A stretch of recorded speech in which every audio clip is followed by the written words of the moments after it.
चलिए बड़ी खबर आपको बता दें, जहां मध्य प्रदेश के मुख्यमंत्री डॉक्टर मोहन यादव जी प्रदेश को अपराध मुक्त बनाने के लिए लगातार प्रयास कर रहे हैं, लेकिन दूसरी ओर नरसिंहपुर जिला के स्टेशनगंज थाना की पुलिस उनके इस प्रयास को पलीता लगा रही है। जहां बीते दिनों हुई एक लूट की घटना में फरियादी सुरेंद्र मीणा पर पुलिस समझौते का दबाव बना रही है और पूरा घटनाक्रम जमीन के केस से जुड़ा हुआ है।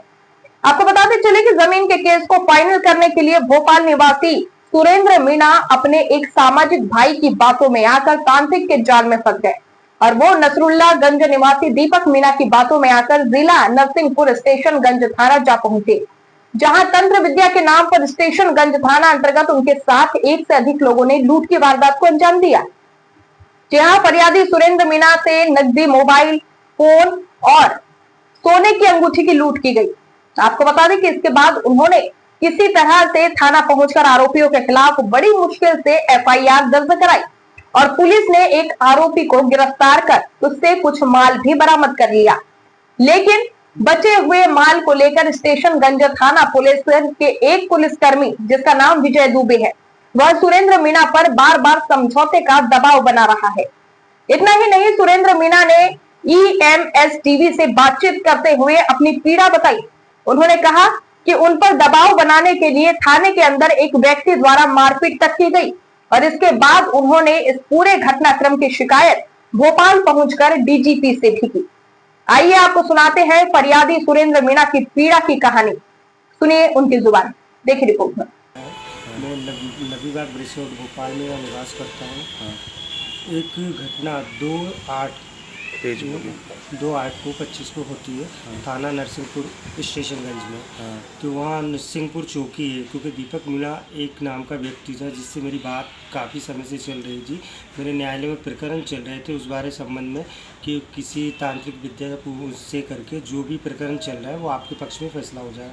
मैं उसकी बातों में आके यहाँ से नरसिंहपुर गया तो वहाँ कोई बाबा उनका बताया गया था कि वहाँ पे मिलेंगे, पूजा पाठ करेंगे और जो भी आपके न्यायालय में वो मुकदमे आप सभी जीत जाएंगे। पर वहाँ मेरे साथ में जंगल में ले जाके घटना ये घटित होती, जो कि मेरे पास पैसा, अंगूठी, मोबाइल जो भी रखी थी सब छुड़ा लिए जाते, वहाँ से भगा दिया गया।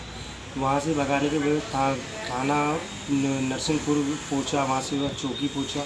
चौकी में जो पाल साहब है वो गए मौका मुआयने पे जाके घटना को उन्होंने देखा। देखने के बाद मुझे थाने लेके आया। थाने में टीआई साहब से मिलाया, उनने वरिष्ठ अधिकारियों से बात करके इस पर कहा कार्रवाई करो। तो वहाँ मेरी कंप्लेंट लिखी जाती है। कंप्लेंट के बाद में एक आरोपी को पकड़ लिया जाता है, जिससे 2 लाख रुपए की जब्ती हो चुकी है। एक अंगूठी, 2 मोबाइल जब्त हो चुके हैं। बाकी का जो बचा हुआ है तो 1 लाख रुपया और एक अंगूठी, जबकि जो बता रहे हैं वास्तविक वो नहीं है। मेरा टोटल जो लूट का पैसा था वो 6 लाख रुपए था, जो कि पुलिस वालों ने मुझे आश्वासन दिया था कि आप इतने ही ले, अभी हम लिख रहे हैं, बाकी का जो हमें मिलेगा उनसे हम आपको बाहर ही दे देंगे। तो इस घटना के बाद में फिर मेरे पास फ़ोन आता है 13 तारीख को, 13/9 को थाने से कि आप वहाँ आइए।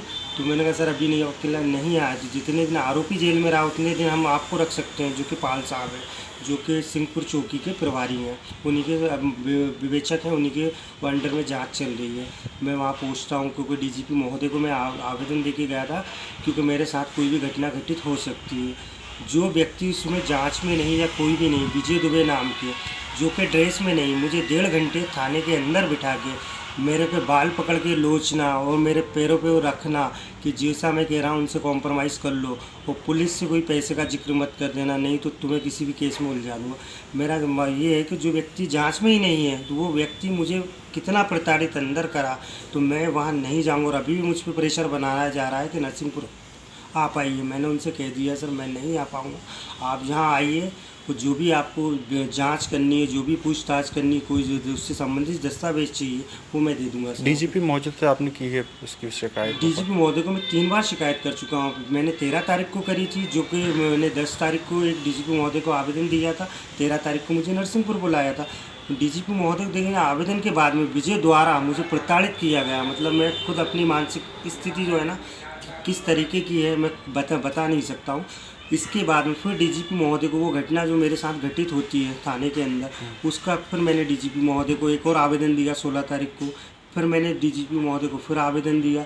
तो वहाँ से जो है मनोज गुप्ता जी, जो कि एसडीपीओ हैं नरसिंहपुर के, उनके वो अब विवेचना उनके हाथ में है। वो मुझे बुला रहे हैं, पर सुप्रीम कोर्ट की एक रूलिंग है कि किसी भी व्यक्ति को नोटिस पे डिजिटल माध्यम से नहीं बुला सकते हैं। एक रूलिंग है सुप्रीम कोर्ट की। कल मैंने उन्हें बाय कोरियर भी करा, व्हाट्सअप भी किया है। मैं चाहता हूं कि मेरे ही ज़िले में आके जो भी उन्हें पूछताछ करनी है, दस्तावेज लेने हैं, वो यहीं लें। आपको उस जिले में जाने में खतरा नज़र आता है क्या? खतरा ये आता था, मैंने जिन व्यक्तियों के पुलिस के खिलाफ मैं कंप्लेंट कर रहा हूँ, मानव आयोग में भी करी है, पिछड़ा वर्ग आयोग में भी करी है, डीजीपी महोदय, मुझे ऐसा लगता है कि मैं वहाँ जाता हूँ तो मेरे साथ कोई घटना घटित हो जाए तो मेरा परिवार जो मुझे जाने के लिए मना कर रहा है, मेरे यार दोस्त सभी ने, आप वहाँ मत जाइए, क्योंकि घर का एक बड़ा हूँ सदस्य ना, इस कारण मैं उनसे कहता आप यहाँ आ जाइए, पर वो यहाँ आने के लिए मना कर रहे हैं। तो मैं यही कि मैं वहाँ नहीं जाऊँगा। कोई भी घटना मुझ पर, कोई भी केस फर्जी लगा दिया जाए, क्योंकि पुलिस तो पहले ही कह चुकी है कि आप पे कोई भी फर्जी केस लगा के हम बंद कर देंगे। ठीक, कोई भी फर्जी केस लगा के बंद कर दिया जाएगा, तो वो कॉम्प्रोमाइज़ की स्थिति में। तो मेरा कहना है कि मैं फरियादी होके, फरियादी को पुलिस सपोर्ट नहीं कर रही है। किसको कर रही है? आरोपियों को। आरोपियों से कोई साठगांठ तो है पुलिस की लेन देन की, है ना। तो मेरा सपोर्ट ना करके आरोपी का सपोर्ट कर रही है।